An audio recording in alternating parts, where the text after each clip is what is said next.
Bam! I think we're live. That was also like cool and dramatic. I appreciate how Yes. that looked out. Let me check something quickly because I think something might not be right. I think something has now been fixed. Perfect. Hey. Are you ready, Ryan? As ready as I can be for as quickly as I got ready. Hey, man, listen, you were prescient enough to put on your Arsenal gear. You Yeah. were good enough to recommend the movie.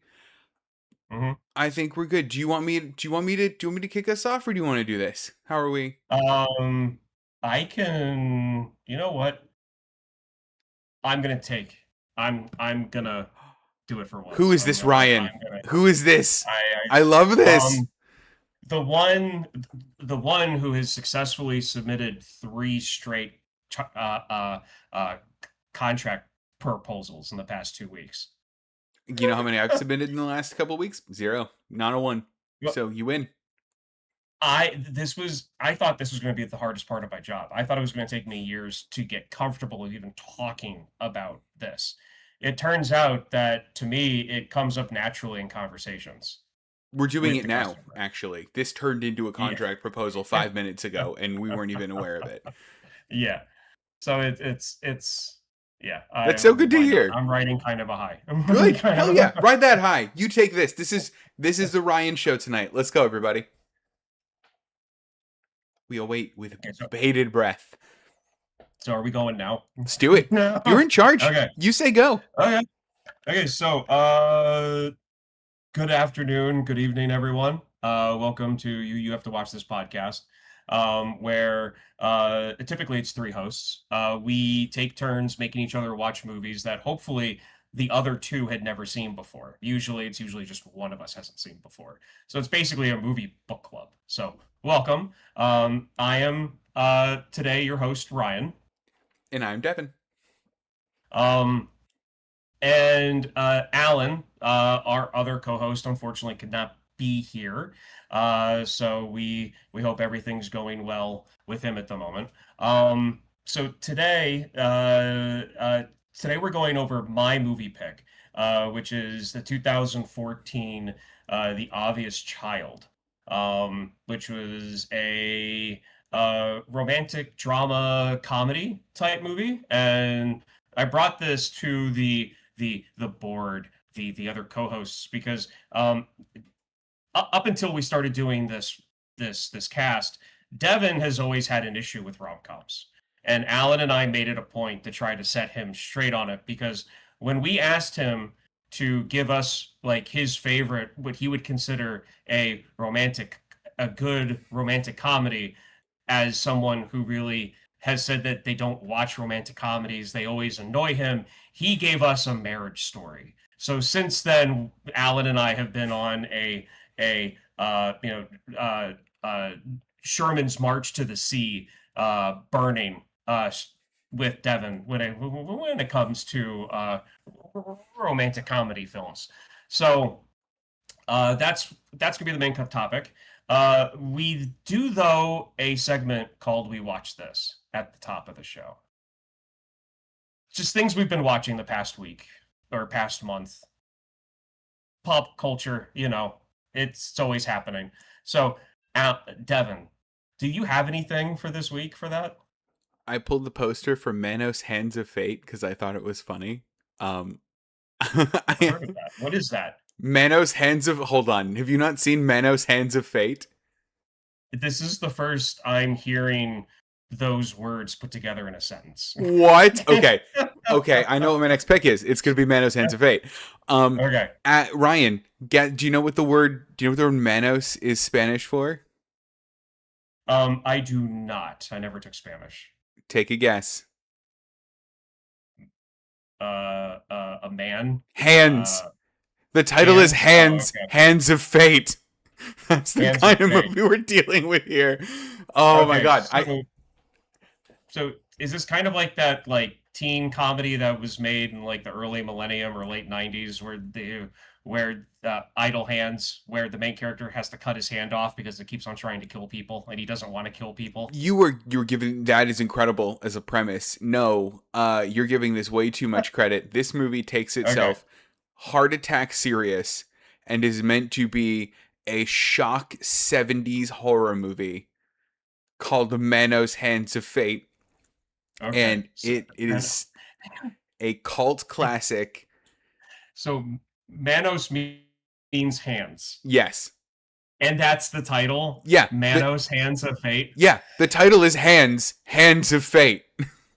It's like calling a city Los Angeles. Why? Los Angeles is a great name for a city. Okay, I'm sorry. The Angels. I'm sorry. The baseball team. The Los Angeles Angels. Yes. Oh, absolutely it is. Yeah. That's a funny name. That is a funny name. So is this movie title. Yeah. Sorry. Or like, I don't know, The Boiling Springs Bubblers. Also a silly name. Yeah. Who would have thought of that?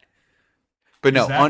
Is that the name of the team at the high school in Boiling Springs? They're the Bubblers. The Bubblers? The Bubblers. Okay. That, for teenagers, that's funny. I'm not going to hate them for that. For 36-year-old Devin, that's funny. There is a person in this world who got up, looked themselves in the mirror and went, "You're a bubbler till the day you die, boy." There is a person that did that, and that is so funny to me. So, yes. Yeah. That is, I mean, and no, if you're that person, I love and appreciate you. I think you are very funny. It's the same thing as this name. So, no, I didn't watch anything. I pulled a poster for Manos Hands of Fate because I needed something to talk about. I didn't know if you knew about this or not. Honestly, I haven't watched a single thing in this whole week. I don't even know that my TV had turned on this whole week. And I'm not saying that because I'm like holier than thou. I promise you, I was doing equally lazy, equally nerdy things that had nothing to do with television. Do you know what I did? I chased an author around Comic-Con. Was I proud of it? No. Did I get 2 of his signatures on 2 books that I own? Absolutely I did. So that's what I was up to this week. Nothing to do with, I mean, stuff to do with pop culture, nothing to do with this remit of the podcast. I feel like going to a con to chase down an author to get his autograph has got to be a modern version of a D&D game where a crew needs to go into a city, or like a group, a crew, whatever, need to go into like a small town or like a middle-sized town, and like find the local scribe to help them with the wizard or something. So like you did do something really nerdy. You played a live action D&D game, just with your books. I certainly did. And you know what? In the 5 seconds that I met him, he used Charm Person, and it worked on me. It was a critical hit right to my heart. He's my favorite person now. You have a solid fan, man. There's also an independent author there that I like to frequent, and every time he comes, he's written a new book, so I always get his new book, which is always very fun. Cool. Yeah. What about you? Anything fun? Did you read anything? Watch anything? I bought I've bought 4 books in the past month, and I haven't touched any one of them yet, but I'm going to soon. Books are like my favorite. What did you buy? It's not fiction. It's not fiction books. Okay. These are nonfiction books, all having to do with like American history and like world, like American economic history, social movements within the U.S., as in like when the women got the right to vote, when blacks in America got the right to vote, and like how that's affected things, and just a lot of books like that. Because honestly, right now, I need to recenter myself when it comes to a lot of stuff, and it's crazy. So I got a bunch of books to help with that. Love it. But it's pretty much been the same shows. Like Terror is still good. The first season of Terror is still good. We're at episode 6. It's, even though there's a supernatural aspect to the horror, it is still primarily how interpersonal relationships kind of go sideways when you're stuck on the ice for 3 years, and like what happens. Yeah. That's still really good. Kristen's kind of falling out of favor on that one. It's not as like horror-y as she was hoping.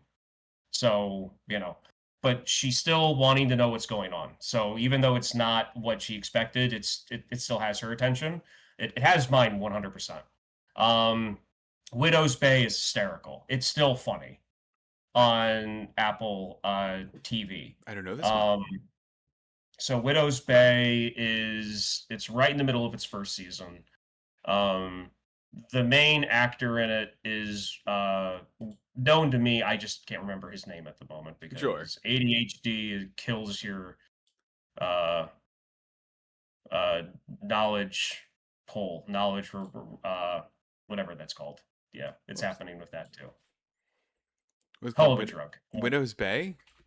Widow's Bay. Hear the clicking of the click. Yeah, I'm trying to pull it up quick. Keyboard. Matthew Rhys? Yeah, there you go. Widow's Bay. Matthew Okay. Rhys. That show is that's exactly Tom. Yeah, Tom. If you go through, there's some really there's some other really good people in it. It's pretty much just a show about a cursed island. I think I brought this up before once. It's a cursed island that a bunch of horrible things have happened. You've got a mayor who ran uncontested to be mayor, so there's that aspect to it. He just wants to raise money for the town, make it a New England tourist trap like Nantucket.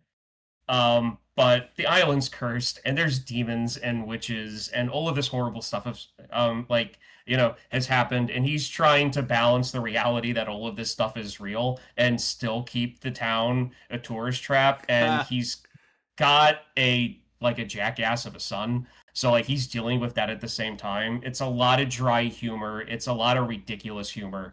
Like, case in point, the one woman is kind of an outcast amongst her peers on the island, but she works for like the island government. Yeah. She tries to put on this event for the tourists, the people in town. No one shows up. Eventually people start to show up. She thinks that she is doing a really cool job because she found this book to help her throw a party. Oh no. Turns out that's not what the book is. And the sheriff shows up after everyone leaves, and he's like, "You got to stop. You've got to stop right now." And she's in the kitchen going, "What? I'm just making more punch." And she's thinking she's cutting up strawberries and melons and making punch. He goes, "No, you need to step back and put the knife down now." And he's reaching for his pistol, and they're friends. So something's up. Yeah. And then she eventually kind of comes to, and she looks in the mirror, and she thinks she's wearing a nice little tie, like a nice little princess, little thing on her head. Yeah. She looks in the mirror, and the thing's got dead birds and antlers, and it's this huge witch-looking thing. And then she looks down, and it's not fruits and berries. It's carcasses of animals that she's been putting into it's not a party book. And and of course, it's her reaction, and it's good humor. But the suspense and the horror is real. That's cool. And that's what's great about it. It actually leaves you in a little bit of anxiety and suspense with what's going through the characters, but their reactions aren't always what you expect. Oh, I do like that. Okay. Yeah, so okay. Widow's Bay. And then we're also watching the new season of Fallout, because we finally got through rewatching the first season. Nice. Second season is good. Yeah. Just as good. As someone who never played the video games, who knows the lore through a few YouTube videos I watched, and seeing memes from the time memes became a thing in modern culture to now, I enjoy the references that I get, but it's just as good as the first season. That's awesome. That's so good to hear. I didn't finish the first season. I feel pretty bad about it because it's one of those shows I always have interest in, and it's almost like modern Simpsons. I don't think I've watched a single episode of Simpsons this year or last year or the year before or the year before. But I don't want them to go off air. I'm happy they're around. Keep them around. They're not something I'm engaged in. They're probably not for me right now, but I like it that they're there, and I like that Fallout's there.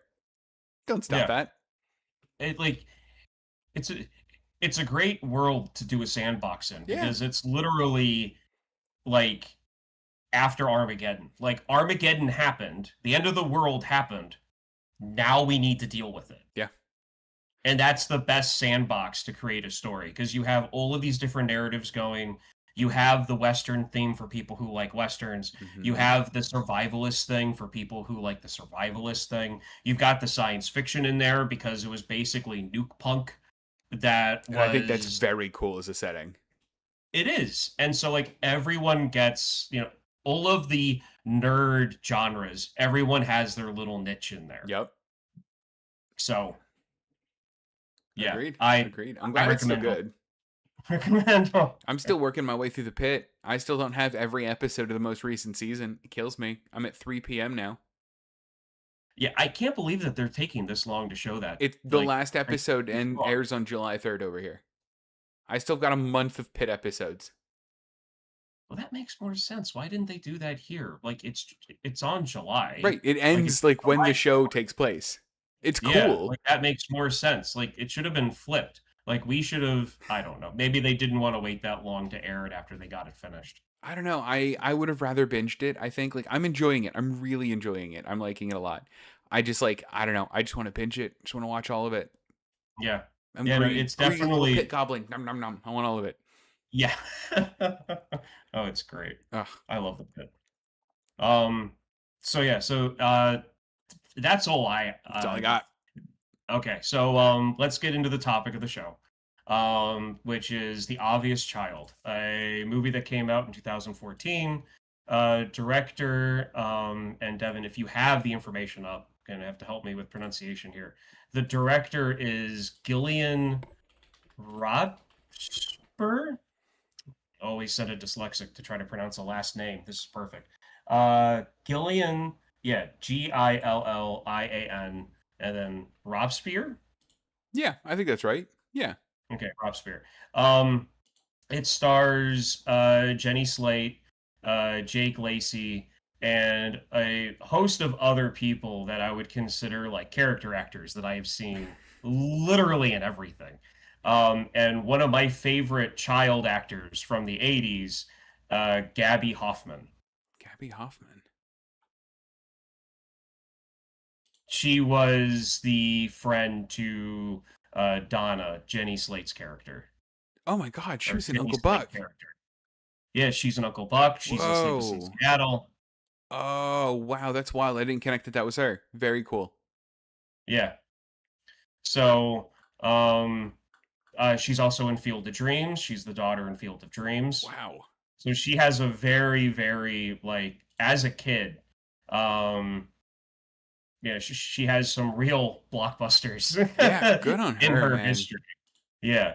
So she pretty much has just probably been able to pick whatever she wants to do, and I'm glad she picked this because I feel like everyone should have picked this to be in it. So that's kind of bearing the lead on how I feel about the movie. Hell, it's my pick. Of course, I'm gonna like it. So my experience with this, 2015, 2016 is about around the time I think I came across this, Sure. or at least Kristen came across this. The funny thing is, Kristen hates stand-up comedy. So the fact that she loves a movie where the main character is a stand-up comedian, Yeah. she finds herself funny. But I digress. Kristen saw it. I remember her watching this movie. She told me that she really think I would like it, but it's not the type of movie that I would normally go for. And she sold me on it on the runtime. It's not that long of a movie. It's like And an hour that's and a how half. she was. Yeah. So that's how she sold it on me. That it'd be like, look, it's not an hour and 40 minutes. It's only an hour and 30. Like, if you don't like it in the first 25, we'll turn it off. And I'm like, okay, fine, whatever. Well, I was hooked in the first 5. So, like I wasn't going to be turning this movie off. I feel that it is a quintessential millennial movie. It is perfectly placed. It's in 2014. The main character is in her mid 40s, I would say, based on a conversation that she has with her mom at one point in the film. She the music that's in it, the style that's in it. It's set in New York. It's just that time and place for our generation. Like this movie fits perfectly. And like how Harold and Maude is a good movie for people from like that era and that part of the 70s. How even though like the topic can the topic and the plot of that movie can be a little controversial for some people. I feel that that's a good like moment movie, a good movie to be like, oh, you want to know what kind of life was like, or what, how, it's like how things worked, how things looked in the 70s. Here's Harold and Maude. Like, Mhm. I feel like this movie fits that type of narrative for like us. Because like in 2014, I was 29. I And so I was, what, 31, 32 when I saw this movie eventually when it came out. So yeah, I identified with this movie heavily. So yeah, so that's my history with this film. Um, and so before we get into the meat of it, Devin, what did you think after your first viewing? I So first off, I had never heard of this movie at all, ever. Didn't know it was a movie until you had told me about it last week. Very I was initially very impressed by the cast because it has a lot of people I very much like in the cast, which was very cool for me. Watching it, it took me I think longer than the first 5 minutes. What was the scene 5 minutes in that you were like, this is my scene? Um,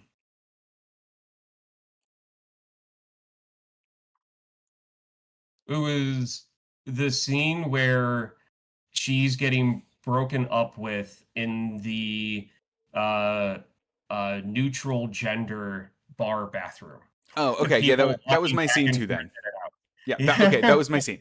Because I had a moment like during the initial stand up set. I'm like, okay, this isn't like the funniest stand up I've ever heard, but it's not like Jerry Seinfeld in the beginning of a Seinfeld episode bad. So like, Yeah. I am like largely neutral to what's happening right now. I love stand up, so like I wasn't immediately opposed to it for that reason. I was hooked by the bathroom breakup scene. I vacillated sometimes during it between moments of this is really well written. I really enjoy this. And ooh, that was kind of cringe. Or like that was super awkward. But then like it would do a thing and like save the scene and I would love it. And I came away really liking this movie. I came away talking to Romana about like I would watch this movie again. I mean, partly the runtime helps, but also like the Yeah. topics that it covers, I think it covers incredibly well without being preachy. I think that the main characters, I like how kind of blunt they are about like who they are and what they want in life, and I like that. And there was a moment in the movie I went, "Oh, this could have been a different kind of movie," and I'm really glad it's not. And then even down to like the ending, like the way that it ends is really like I don't know, it's good. It's like a good ending. And Yeah. I feel like the movie didn't hit on a lot of like the rom-com tropes, and Hmm. some of the ones that it did were presented in such a way that to me felt so real that I was like, I'm okay that like this is happening even though this is kind of a rom-com trope because of the way that the situation turned out. Yeah. And so like there's a lot to get into, but there was a lot I did really like about this movie, and this is like up there for movies for me I think now in terms of like yeah, in terms of like what it is, how it's presented, that kind of stuff.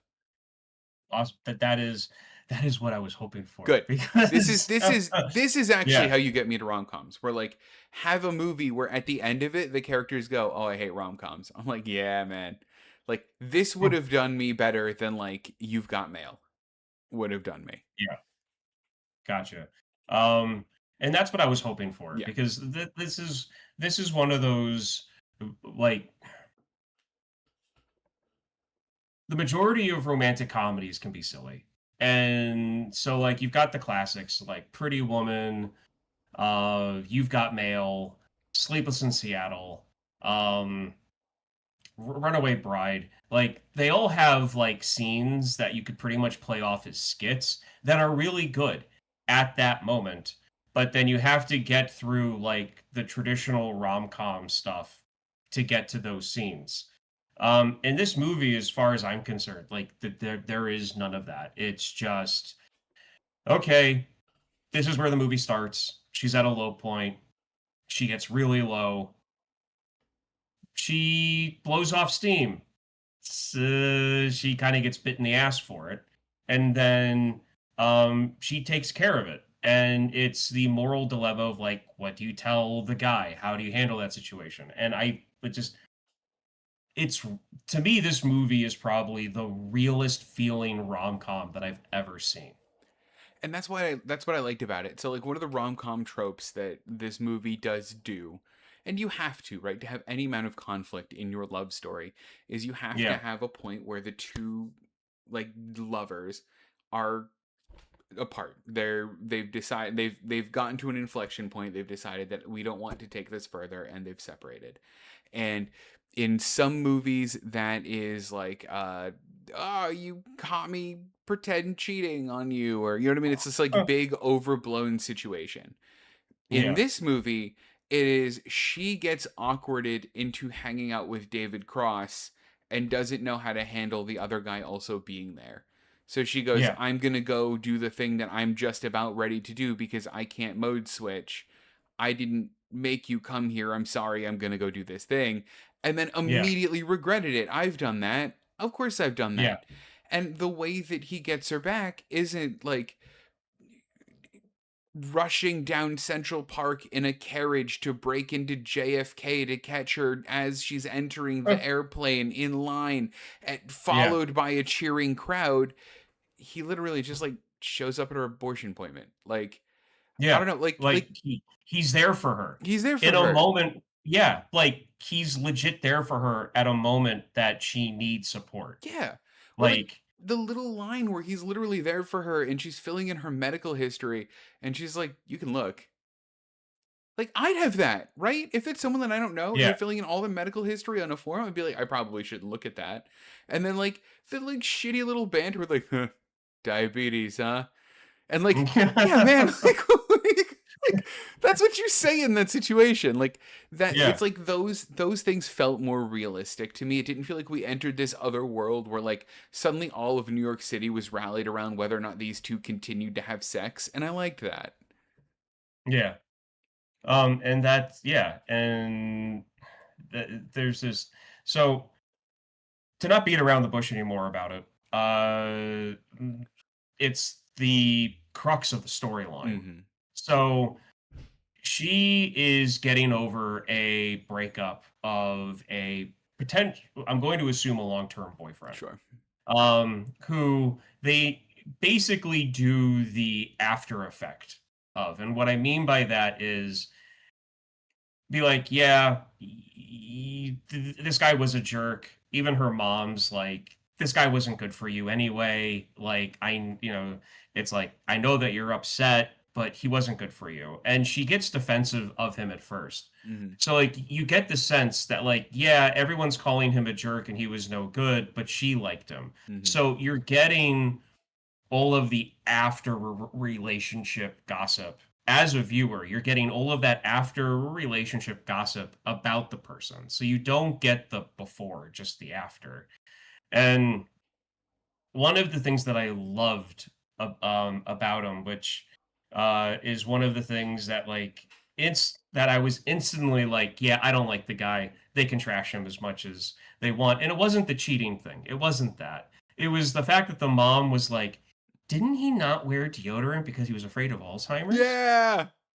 And like I know that there are people who are concerned about that. I've tried to look up that narrative about the whole, the I'm gonna say it the American way. Sorry, but the like Imodium that's in Ouch. Imodium. Did I say it right? No. Yeah.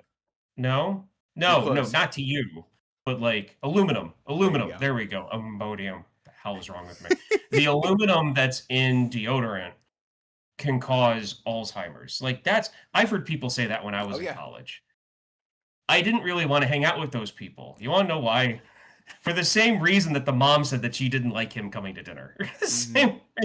It's like the crowd that, So like, for better or worse, is like, you don't have to actually shower every day, right? Like, your body, like, self-regulates all of that. And it's like, yeah, does it though? Does it? I am a 20th. Uh, I am a 19th and I am a 20th and 21st century person. God damn it, I'm going to live that way. Shower. I get that you're Shower probably every- conserving more water. I get that you're Yeah. probably right. I don't care. I need soap everywhere all the time. Yes. It's part of my morning routine. I don't feel like a human No, unless I like no. do that every morning. There was Um, it was in sorry, there was a song in the oh my gosh, it was a Nickelodeon TV show called The Something World of Richard Scarry, where there was a little worm that rode around in an apple car, and they sang a song Yeah. about taking a shower and feeling fresh and new, and that Yeah. stuck with me, and I think about it every time I shower, how I feel fresh and new every morning, and I gotta do it. I get it, man. Please- I get it. Indoctrinated please- young. Please tell me you have a little figurine of the worm in his apple car. What like, millennial doesn't, Ryan? to We the- all have it. taped to your shower head or something, like super glued to your shower head. Don't you act like you don't have that same thing. All right, we've all got it, right? It's the little Richard Scarry mobile. It's the worm with Yeah. the top hat. We've all got him. So like that aspect of him made it so that like I couldn't have cared less what they said about him, you know, Yeah. what her friends had to say to help her like get over it. That, and I also like that you only know the friend that she had that he had the affair with. You only know her in name, Yep. and you basically see a side profile of her from across the street. Mhm. I love that because it's not their story. No. It's literally not their story. It is Donna's story. Mhm. And Do you know what did I it for me love for the that aspect boyfriend? of it. Because I also had a moment where I was like, "Oh, this guy, I don't care at all about him." When they What? got a dog together, that was it. We're like, I sure, like bathroom breakup, bad, like all of that Yeah. stuff, bad. But like the fact that he got a dog together so quickly, nope, sorry, not my guy. That- Not my guy. that quickly. Hmm. They were moved in with each other and they had a dog that fast. Yep. Nope. Sorry. Yeah. So she gets broken up with. She has an emotional spiral. One of the funnier scenes in it is when she comes home from after like the very last time, like it's her like rock bottom, where she comes home crying and her friend is there, and she asks her what she was doing, and she goes, "Oh, I was just doing some light stalking of Ryan." Yeah. Yeah. Light stalking. So, because she was trying to decide if she was going to cross the street or not, and like a woman walked by and she was like, "Okay, if she crosses the street, I'm leaving." And the woman crossed the street and she was like, "No, whatever." And that millennial mindset of knowing you're doing something stupid, Yeah. giving yourself an out not to do it, but you can't help yourself and just do it anyway. Right. And Or setting those like arbitrary, like random, like, okay, 3 more sips of my coffee, and if he doesn't come out, I'll leave. Like, I've done that. I've done that yesterday. Like, I told you I was stalking an author all through Comic-Con. 3 more sips of Yeah. this giant slushie, and if he doesn't come out, I'm trying another bathroom. Yeah. Not what happened, by the way. I promise I was way more Yeah. sane than I'm making myself out to be. I do believe you for now. Good. So that happens, and they show her starting to get over him. She does have her second stand-up is a bomb, because she basically goes up there blackout drunk and just complains about her ex-boyfriend. Not one joke, just a rant. And her friend, he's sitting there and he's like, "Oh yeah, no, you did great. It was fine." And she's like, "Don't bullshit me. I know I did horribly." Listen, first off, like, I've got a lot of thoughts about the stand-up in this. First off, Yeah. fuck that friend. I do not like a friend that when you do it, go, "It was great. It was really great. It wasn't great. I know I'm bombing. I can feel that I'm bombing. I hear the Yeah. non-laughs after I tell a joke. I feel how awkward it is to watch me. Do not tell me it's great." I did a stand-up set one Yeah. time in Pittsburgh. Afterwards, a guy came up to me and said, "Great material, man. no, it wasn't. I get what you're doing. You're being kind. It was not great material. Thank you for lying to my face. Like, Yeah. I understand but and also, like, in his defense, like, what do you say to that, right? Someone bombs Yeah. and you want to encourage them, you got to say something, but also don't do that. The other thing, and I'm going to hot take this, I think she only has one good stand-up routine in this entire movie. In fact, I Yeah. think she only has one stand-up routine in the whole movie. I think the rest of it is just her, like, talking about what she's going through right now. Yeah. Am I wrong with that? Or would you agree with No. that? So the first time they show her do stand up is a real stand up routine. Mhm. The second time she goes up is when she's kind of reaching her rock, is around the time when she's hitting her rock bottom. And then actually no, I wouldn't say the rock bottom is the light stocking. I need to erase that from the record. And We'll then scrub it. her second stand up, her third stand up is her saying the stuff out loud that she Yeah. needs to say out loud for herself. And so that she can tell her partner potentially that, like, yeah, this is happening. I don't know how else to tell you, but on a stage. I don't know. Well, okay, so this, like, I came in hot with it being not being stand up. I do want to be honest. This is the kind of stuff that you do see in, like, stand up open mics. Like, Yeah. if you only do, like, the Netflix comedy shows, if you do, like, the, paid comedy nights, you get this sense of what stand up is that it almost never is. Where it's this very Yeah. clean, very professional. Someone's got a tight 5, someone's got a tight 10. They know the jokes work. Maybe they're working out where in the set they go. Maybe some of the transitions are rough, but they've got the material down. And if you're seeing Yeah. a stand-up comedian, you're gonna see recycled shit that you saw on Netflix with a couple of his new material or her new material worked in there. You Yeah. don't see the people that use stand-up as therapy, and that is like a real part of it. Yeah. And I love Yeah, that. and yeah, and I never experienced that. And I really wish that I would have, especially back then. Like back when we were all like trying to figure ourselves out in our 20s, God, pretty sometimes much. sometimes you don't though, man, because I know. sometimes the therapy that you get is really endearing like this, and sometimes the Yeah. therapy that you get is you're like, oh, you actually need help. Like, don't just do this. Let's get you someone. Yeah. So she's plastered. Yeah. And that night that she does that stand-up routine where she bombs, she meets Max, who is played by Jake Lacey. And we all know from The Office, right? who we all know, yes, that we all know from The Office. And he, like, they meet at the bar getting drinks.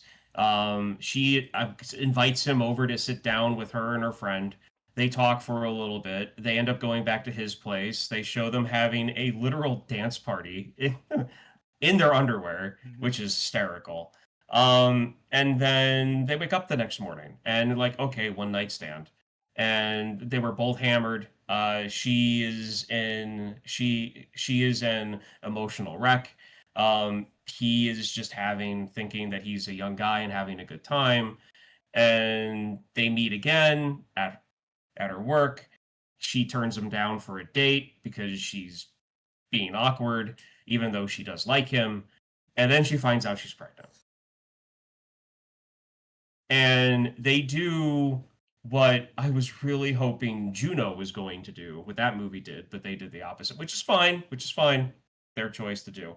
The character goes to a Planned Parenthood clinic, Right. and she gets an abortion scheduled to take care of the pregnancy that was not wanted, it was not needed. You can tell that the character is not ready for any of that, even medically. And then for like a third of the movie, or like 25 minutes of the movie to 30 minutes, close to 30 minutes, is her and her friends discussing how to tell him. And she tries to tell him on a date.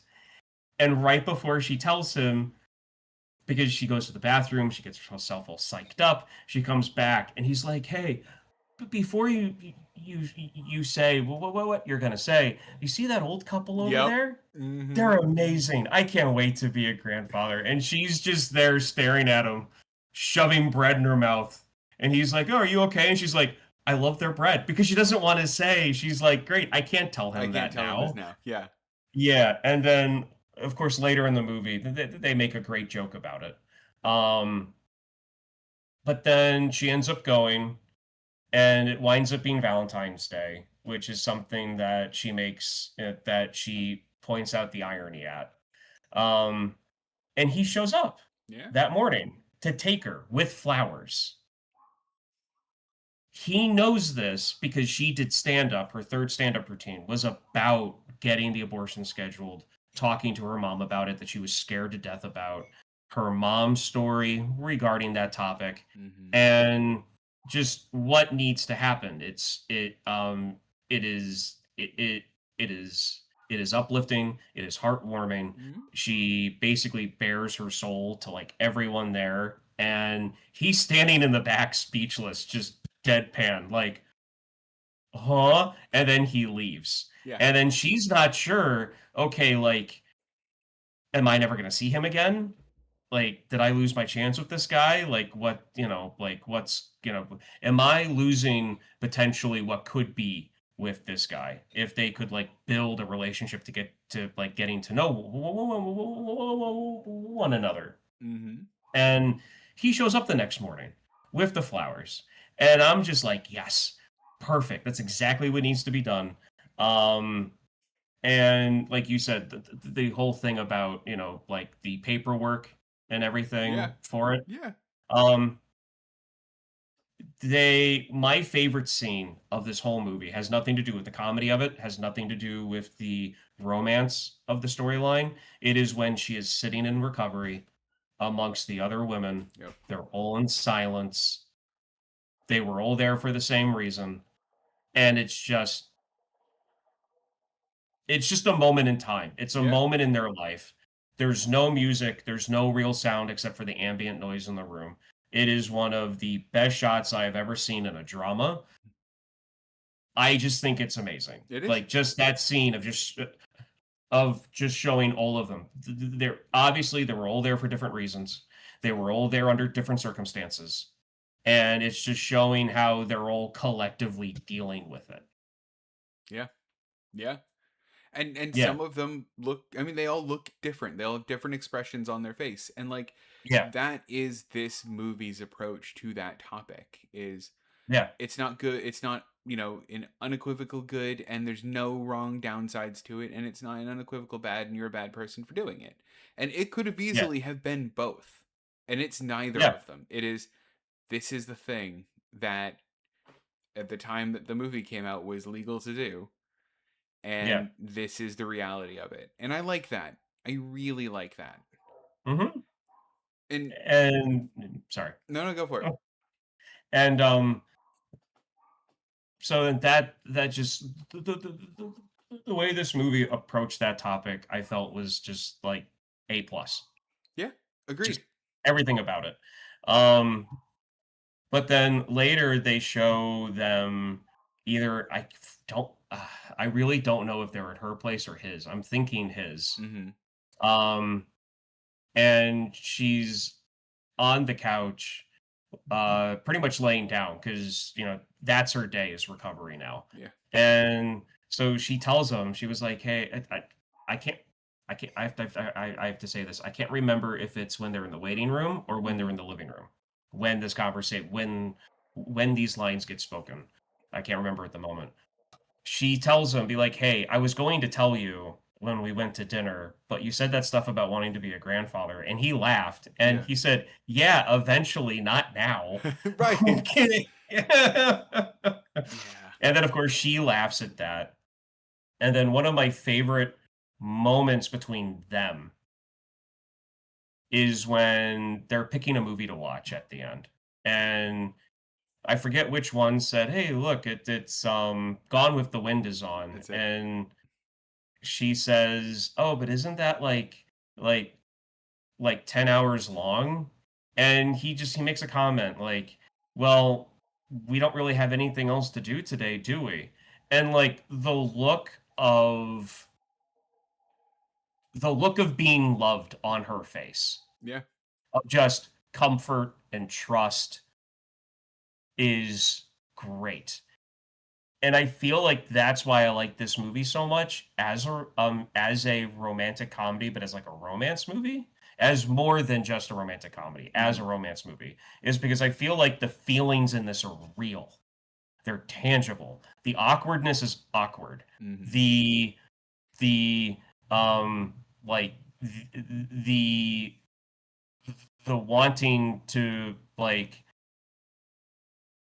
wanting to find someone that makes you feel like that in that scene. Like that's what this movie to me like shows and what it's about.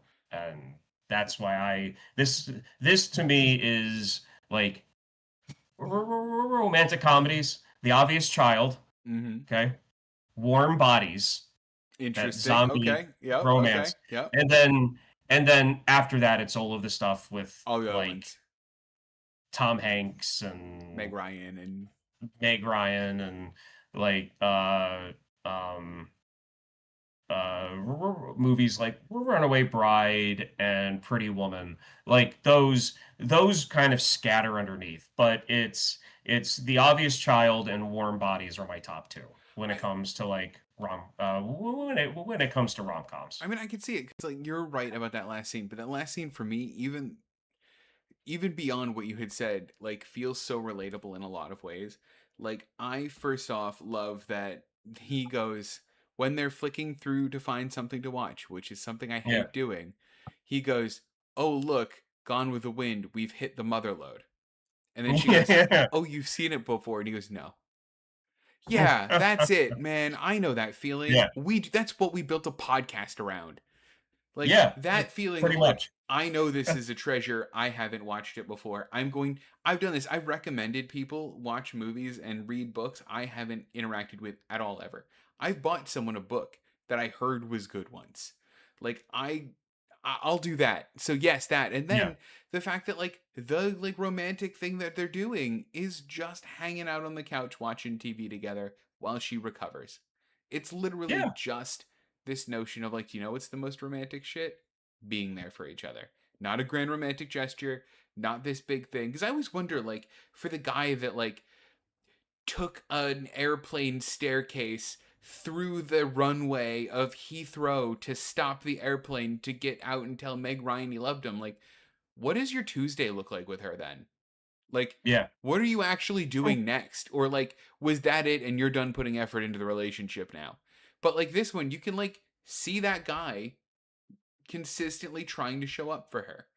You know, he'll try to make it to every stand-up comedy gig that she's got. He'll try to like be there for the good and the bad times. Like that's that's the like the real shit. And that's what I liked. But I had a yeah. thought while Yeah. we were talking about this.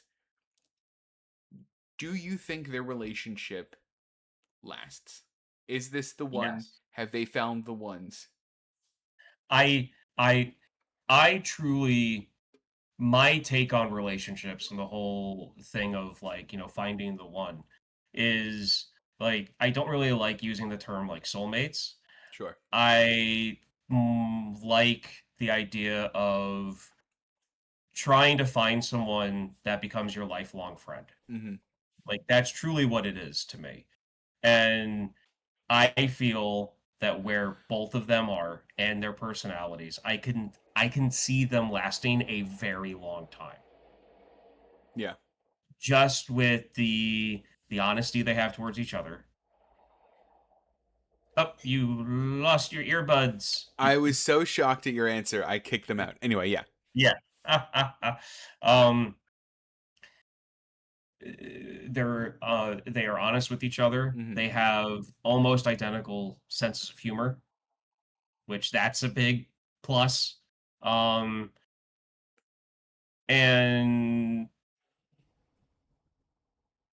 like I might get a bit too deep in this into the No. weeds, but we are only collections of people that we've met in our lives. Yeah. That's why people always joke about like, oh my god, I've turned into my dad, or like I've turned into my mom, is because we are in our actions and our thoughts and our behaviors just a reflection of different people that we've met throughout our life. And that's basically it. Mhm.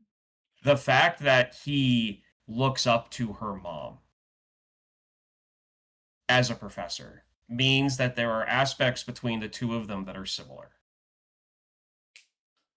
It isn't a bad thing to find someone that has characteristics of your parents, as long as those characteristics are something that doesn't annoy the shit out of you. Right. So they have that going for them. She if he looks up to her mom as a professor, it means that there are which means that there are personality tidbits there that her and her mom are going to share, Mhm. that he is going to find intriguing and not, and that isn't going to annoy him or get under his skin. And so there's back and forth there. So I really feel like they're a good match. Like I really feel that the characters themselves are good for each other, Yeah. especially with where they are in their lives at that moment. Mhm. Because like she just wants someone to generally care about her, Yeah. and he does. Yeah. I I have almost a different. I think that you're right. I think a lot of what you said is right. My thought is that I don't think these two last. I don't think that they last much farther beyond what we've seen of them. I Okay. think that there were things sprinkled in, like the mom being like, "He's not your type," or something like that. Like that, her immediate reaction to that, and Yeah. like I don't. I almost don't think it matters. Like I think that Okay. what we have here is a very beautiful thing, was the right people in the right place at the right time to get through the right thing and to have a very comfortable thing and a very nice and lovely and beautiful thing. And then I think at that point, I think that the rubber hits the road, real life happens, the bookshop shuts down, she becomes unemployed, she continues her stand up, he continues his studies. I think life then pulls them all these different ways, but they've got this time. And like this Yeah. time is the time. And that's why this is the story, this is the slice, and it's beautiful, and then it's done. And like that's Which my is take on it. this movie's even better than I thought because you're right. You can take it that way. So if you're someone that wants to look at this as kind of like the beauty of a flower is that like it Right. lasts a few days and then it wilts, so like you need to appreciate it when it's blooming Yeah. and when it's fully open. And that's why it's beautiful, because it doesn't last that long and you have to enjoy that. You get that with this movie if Yeah. that's how you want to take it. And then you can take it how I want to take it, which is, yeah, these two might have found the one for each other. Yeah. These two might have actually found long-term partners in each other to help to help Right. each other in whatever way. Well, So and that's that's what another I thing of yeah. that's what I like I about like this movies. movie even more now. Yeah, right. Well, the movie doesn't ever set this up as like, you only get a woman like that once in your lifetime, pal. You gotta go chase her on JFK runway. Like that doesn't like this doesn't happen at all. This is like Yeah. a realistic thing, and like it could go either way. And like I think that's cool. That's why I like this. I don't know. I like that it did like again, it had to do some of the rom-com tropes. It had to. Oh yeah. Like you have to have the moment where like you have to do the things, but like it didn't. They did them in such a realistic and grounded way, or like even like you had brought up where like the first time that they meet afterwards, she probably has feelings for him, but she Yeah. doesn't go like, oh my god, yes, let's go on a date. And like it's actually kind of weird that they meet again. Like Yeah. I yeah, man, that happens. That super happens. Like everyone's not always 100% honest with themselves and everyone around them all the time, right? You've got your own stuff going on, she's got her own stuff Yeah. going on. She was sitting in a box in a bookstore. Like, yeah, man. I think there were sometimes like sometimes she would lean a little bit too much into like, have you ever seen The New Girl? I have not seen The New Girl, no. There's like a level of quirkiness that like Zoe Deschanel had cornered in like this Okay. time in cultural history, and there's sometimes she would lean a little too close to like Zoe Deschanel quirk, which like is a little bit too much sometimes. Yeah. And like her being in a box was like almost that level of like Zoe Deschanel quirk, Well, but she's so good at what she does. Like the actor Jenny yeah. Slate is so good. You like Zoe Deschanel's like, whoa, look at little me in a box, and she's like, I'm in a Yeah. box. And like, yeah, good. That's it. That's all you need. You Yeah. don't need to play it up. Don't ham it up. Yeah, so this is like that's what I said before about how this movie like is perfect for like kind of showcasing how things were in the early millennium teens, Yeah. like millennium teens. For like millennials coming into their own in their 20s, in their mid to late 20s, and the aesthetic, the vibe definitely is like the I'm I'm I'm going to use modern terms that are on my social media feed at the moment. Like the bar that they're in, the background music that would be playing in scenes off, like, it's like playing in the apartment next door, Yeah. or, the next night after stand up and there's a live band. Like, this is definitely like hope core and millennial core stomp clap like vibe. It is. Like, 100%. Like Phoenix, the band Phoenix, the Luminaries, the Yes. band Fun, like just that whole vibe going, Yeah. like Yeah. throughout, real. and like the girl in the whole box thing, like that's a freaking that's a hipster tattoo, like Yeah. that.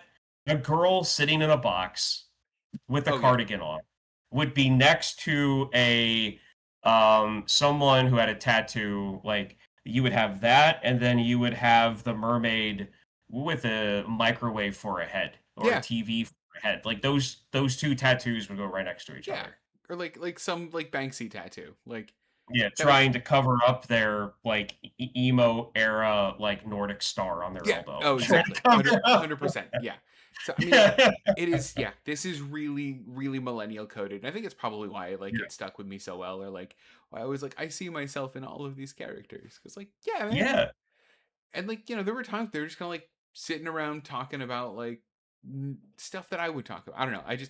I saw myself in a lot of the characters, and this is how you present a rom-com to me. Is you ground a lot more of it, I think. Yeah. And like, And okay, so sorry. no, go for it. Got you. Okay. So to get to the whole thing as to what I was saying in the last episode. So I think I have your answer. I think everyone has your answer. Yeah. I pitched this as, Devin, I think I found a rom-com that you are going to be okay with the premise of it. Like what, like the wrench going into the gears, pretty Yeah. much. Yeah. Was I right on that assumption? Oh, That yeah, I you were- found a movie. Yeah, you were Yeah. 100%. You had a rom-com that is like the slippery slope of rom-coms. Like, I now understand why people enjoy rom-coms, and I now want to watch more of them to understand where they're coming from on the spectrum of this. Yeah. So yeah, I get it. Yep, you found it, because like you're right. The tension in it isn't, I'm writing a book on how to lose a guy in 10 days, and I'm gonna find a guy and I'm gonna lose him in 10 days, but we're both attractive and we'll love each other. Or like, I'm a busy businessman who's got time for business and I have no time for a wife. Like, I don't know. I don't want any of those. Like, and Yeah. I get that most of them kind of subvert those tropes at this point, and that they are just that for a reason. But like, man, Yeah. I don't know. This is how you do it, right? You give somebody a career that I like and respect a lot. You make them relatable. You give them a good friend group. You make it about a topic that I care about deeply, and then you make their infatuation and their eventual falling for each other seem very realistic. That's it. This is how you do it. That's what drew me to A Marriage Story. Was like, Yeah. I understand that like it's not a rom-com. I get it now. But also like it felt very real. The emotions that they had were real. There Oh. was love in the story. That was one of the realest dramas I've ever seen. Yeah. Yeah. Which is why I gave you such hell when we came back onto the show. It was like, romantic comedy, Devin. That was the assignment. And Comedy you gave us fun. a depressing, You gave us something that wanted me to drink. You gave me. The fact that Adam Driver told one joke in a 2-hour movie does not make it a rom-com. I get it. I did find. Okay, so to wrap this up, Hmm. I want you to give me what what is the it doesn't have to be a movie you've seen, Okay. just one you know the premise of. Yeah. What is the worst premise of a rom-com that you've heard or seen that you've seen other people really enjoy and you're just like, no, not for me. Oh, If you need time to think, I can give you mine. go. I want to hear yours, but I've got one Okay. already. You mentioned it. I I think it's How to Lose a Man in 10 How Days. this guy I in 10 think that's days. the one Yeah.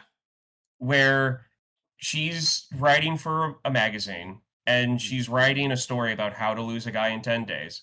And then the other guy, the person that she's doing this to, has a bet with friends that he can make any woman fall in love with her in like 10 days or 7 days or whatever. Yeah. So you have two people doing something horrible to a random stranger Mm-hmm. to each other, which I know that's supposed to be the thing that, well, yeah, but they're doing it to each other. But like, yeah, but that's a 1 in a billion off chance scenario that's what um is what actually happened, and it feels like an adult version of that teen rom-com where the girl's like the art geek and like the jock was like he's like, hey man, you need to turn her into prom queen, and Yeah, man. Ugh. like it's just an adult version of that, and It I is. I I can't stand that premise. Like it's one of those things where I'm just like, this is bad. This is bad. Agreed. This is horrible. I cannot stand the like enemies to lovers trope or like the bad boy but I with a heart of gold trope. Can't stand it. So like this is like the plot of 50 Shades to Grey. Like I'm not a Yeah, prude. I don't care about the sex stuff in it. That's not the part that gets me. Like you have a red room downstairs, fine. Good on you, man, if it's what you like. The thing that I don't like is that he's an abusive, manipulative asshole, but he loves me. And I found that heart of gold in him. No. I don't like that. I can't stand that plot. I can't stand the whole enemies to lovers thing. The whole like yeah, he's a really bad dude, but like he cares about his mom, so he's actually a good guy. Sorry. That doesn't excuse any of the bad shit that he's done because he loves you. And like I yeah, hate how like modernized that is or how like cultural that is, especially when you yeah, start getting to like the realm of like row fantasy and stuff. Really bugs me. Really bugs yeah. me. So like that's my biggest pet peeve. I think prior to this becoming a thing is oh my god, my other answer before this was a thing was the Will Smith movie where he was a dating coach. What am I thinking of? Oh, Hitch. Hitch. Um, Hitch is my other answer. Hitch. yeah, Sorry, no thank you. Do not like. I just didn't like that was that whole pickup artist like yeah. period The in whole our like collective consciousness. Why did we yeah. do that? Were we okay? I think it was the inevitable. It was the inevitable progression of just storytelling Sure. of like you've got the guy who's afraid to ask the girl out, so like his friends help him, and then that progresses to, hey, I'm this awkward kid that is really smart with business, and now I'm really really rich, but I still don't know how to talk to women. I need to hire someone who is good at talking to women to try to fix that. So like it comes from almost a quasi innocent mindset, but then the movie Hitch itself shows the danger in that too. That's That's true. the, I saw that movie, and the movie does attempt to kind of show where it's bad, and Oh even good, Will okay. Smith's character's like, hey, like Will's Will Will Smith's character gets hit right in the face by by that reality because of one of his clients. Okay. I don't because hate Will that. Smith, yeah, so was it like I saw the movie and he was that person that was like just unlucky with women. He couldn't do, like he always struck out. He never was good at like, like starting conversations. So he made it a point to be good at it and to like heal his younger self, I guess. He then helps men who were like him to talk to women, and like his thing is that he wants to help them find real love. Like that's what he Mhm. says. He wants to help them find real love. Well, one of his clients doesn't. He doesn't know that. And then towards the end of the movie, he gets smacked right in the face with it after being called out by the girl that he's trying to get. That like, oh well, then like why is it that most of my girlfriends know who you are because of Mm. men using them? And then Fair. he's thinking that she's just mad because she doesn't understand. And Right. then one of his other clients is like, "Yeah, no, I don't. I'm not into her anymore. Can you help me get this other one though?" And Will like blows up at him at a restaurant. Like, I what do you mean? This isn't why I'm doing this. But I like, I it's like that. still like, how could you not see that that was going to happen? Right. Right. I totally like that. I think it really gives like the game, like that book The Game. If you've heard Yeah, about that, like this whole like notion that like you don't talk to women like you talk to anyone else because there's this code that you need to crack and you need to like say things like this and like no, it's not how that works. They're people, right? yeah, We're all people. Talk to people like yeah, people. That's how that should be. But they're like but like I'm glad that like they frame him in an innocent way, and I'm glad that they made him like this sweet baby angel of the pickup artists. Like he was the one yeah, that's like, hold on, you can use this for bad things. Like I like yeah. that. Like Like, it's like the yeah, inventor of the gun being like, yeah, hold on, you could do the bad things with this. I thought I was making yeah. another lighter. Um, and so two things about that movie, and then we'll stop. Yeah. Like we'll end on that. So the one character that he is helping, like trying to help, like kind of talk to women, he does generally love or fell in love with the woman he's trying to pick up. Mm-hmm. And like it works out. And like at the end of the movie, Will looks up and he's the guy's dancing with the girl that he has a crush on, and it's it's not nefarious in really any way. So like Mm. there's that. But the funniest scene of that movie, and the only reason why, as far as I'm concerned, the only reason to watch that movie, I'm going to tell you so you don't have to. Okay, good. Do it. Will tries to do the ultimate first date or second date with the girl that he like meets on one of his like, nights out working. Mm-hmm. And so it's set in New York. He takes her jet skiing on the Hudson, which first off, Yeah, gross. no, I don't want to even run the risk of falling into that water. Right. So there's that. But but because of who he is, he has like ins everywhere because like he's helped this guy get married or this guy meet his, like this guy meet the like the love of his life. So like he's still in communication with people that were, successful with his teachings and have gotten, lifelong relationships out of it. Mm-hmm. So he knows a guard at Ellis Island Oh. and one of the people that works there. He did research and found that her family immigrated over and went through Ellis Island. Hmm. So he thought it would be this grand romantic gesture to go into Ellis Island in one of the halls with the book that's in glass Yeah. with no one else around, and she would go up and see her great great great grandfather's signature in the book of like being, going through Ellis Island. Yeah. She sees it and then she's like, oh, she's like, she looks shocked, and he's like, I did it. I'm doing good. And then she starts to cry, and then she starts to scream, and then she runs out of the hall. Turns out he was an axe murderer, serial killer. Oh He didn't know no. that.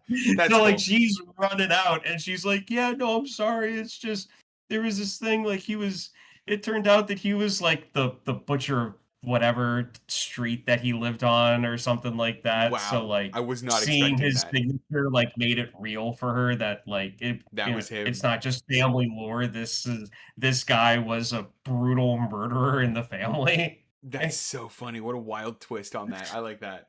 And so then, of course, he has to do damage control on that. So, like, it'll that's how the story is presented. Like, he has to do damage control because he screwed up on the second date or third or first date. Sure, I forget right. which one it was, but like, that's how it's framed. But yeah. It's very funny. So that's it. One fact about this movie, because there really isn't that lot. There really isn't that many facts about it. It was Mhm. shot in 18 days. Wow. So really fast. As far as I'm concerned, this is a formula for lightning in a bottle, and that's what Yeah. this movie is, lightning in a bottle. Um, so yeah, so that's a wrap on Obvious Child. Not The Obvious Child. I was wrong. I'm just looking on IMDb I've and done I'm that not a seeing bunch. the word anywhere. Nope. So that's a wrap on 2014's Obvious Child. I highly recommend that if you are not a fan of rom-coms, this is something to give a shot at. Saw Devin's thumbs up, so he uh, he he he also seconds that. If you want to find more of us, you can go to our YouTube channel. You can go to our which is Devin's pointing to around.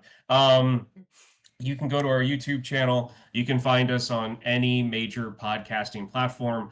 Our backlog of recorded episodes, our library of recorded episodes that are up is not up to date. We're all either in our late 30s. I'm 40 for crying out loud. Devin and Alan are a few years younger than I am.